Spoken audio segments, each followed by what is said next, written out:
নমস্কার বন্ধুরা, তোমরা কেমন আছো? আশা করি ভালো আছো, সুস্থ আছো। ঝটপট চলে এসো পিকুর দুনিয়ায়। নতুন নতুন রান্না আর অনেক অনেক আড্ডা দিতে আসতেই হবে কিন্তু পিকুর দুনিয়ায়।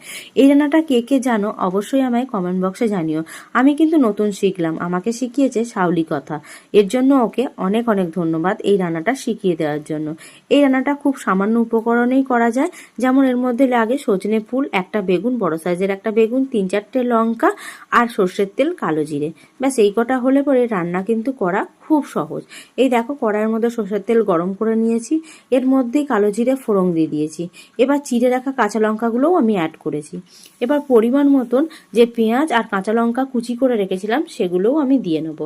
ফ্লেমটা কিন্তু একদম লোতে রেখেছি যাতে পেঁয়াজগুলো পুড়ে না যায়। পেঁয়াজগুলো যদি পুড়ে যায় বা বেশি ভাজা হয়ে যায় তাহলে রান্নাটা খেতে একদম বাজে লাগবে।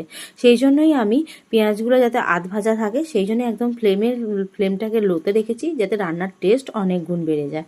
এই দেখো প্রথমে পেঁয়াজগুলো দিয়ে একটু ভালো করে নাড়াচাড়া করে নিয়ে তার মধ্যেই আমি পরিমাণ মতো নুন আর হলুদ অ্যাড করে দিয়েছি। নুন হলুদ দিয়ে পেঁয়াজগুলোকে খুব একটা বেশি ভাজবো না, হালকা আধ ভাজা মতন হলেই আমি বেছে রাখা ফুলগুলো দিয়ে দেবো। বেছে ধুয়ে পরিষ্কার করে রাখাই আছে। আগে ভুল করে বেগুনগুলো দিয়ে দেবে না, তাহলে পুরো ঘেঁটে হয়ে যাবে, দেখতেও বাজে লাগবে, খেতেও অতটা টেস্ট হবে না। আগের দিন আমি সেম ভুল করেছিলাম, ও আমাকে বলেছিল, আমি বুঝতে পারিনি, আমি আগে ফুলগুলো না দিয়ে বেগুনগুলো দিয়েছিলাম। খেতে আমার ভালো লাগলেও দেখতে একদম বিচ্ছিরি লাগছিল, তাই জন্য আমি ওরকমভাবে না করে এরকমভাবে করে তোমাদের দেখাচ্ছি।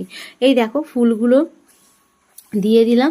এবার ফুলগুলোকে আমি একদম ভাপে পুরো ফুলটাকে ভাজা ভাজা করে নেবো। যখন দেখবো ফুলটা মোটামুটি ভালোভাবে ভাজা হয়ে গেছে তখনই আমি বেগুনগুলো অ্যাড করে নেবো। ফ্লেমটা কিন্তু আমার লোয়ে আছে, তাই আমার ফুলগুলো ভাজতে একটু সময় লাগবে। তোমরাও একটু সময় নিয়ে ধৈর্য ধরে ফুলটাকে ভেজো। বিশ্বাস করো রান্নার টেস্টটা এত সুন্দর যে এক থালা ভাত অনায়াসেই খাওয়া যায়, আর কোনো তরকারি তোমাদের লাগবে না এটা যদি হয়। এবার দেখো মোটামুটি ভালোভাবে ফুলগুলো ভাজা হয়ে গেছে। এবার ফুলগুলোর মধ্যেই আমি বেগুনটাকে অ্যাড করে নেবো। বেগুনটাকে দিয়ে আমি একটু নাড়াচাড়া করে পুরো ঢাকনা দিয়ে ভাপে রান্নাটা করব, যাতে কোনো রকম বেগুনগুলো দরকচ্চা ভাব না থাকে, বেগুনটা ভালোভাবে সেদ্ধ হয়ে যায়। এবার দেখো বেগুনটাকে দিয়ে আমি ভালো করে নাড়াচাড়া করে নিচ্ছি। নাড়াচাড়া হয়ে যাওয়ার পর আমি তোমাদের দেখাচ্ছি ভাপে রান্নাটা করার পর কি অবস্থা। এই দেখো ভাপে রান্নাটা করে নিয়েছি, বেগুনগুলো কতটা সেদ্ধ হয়ে গেছে বুঝতেই পারছো। অবশ্যই জানিও কেমন হয়েছে, লাইক কমেন্ট শেয়ার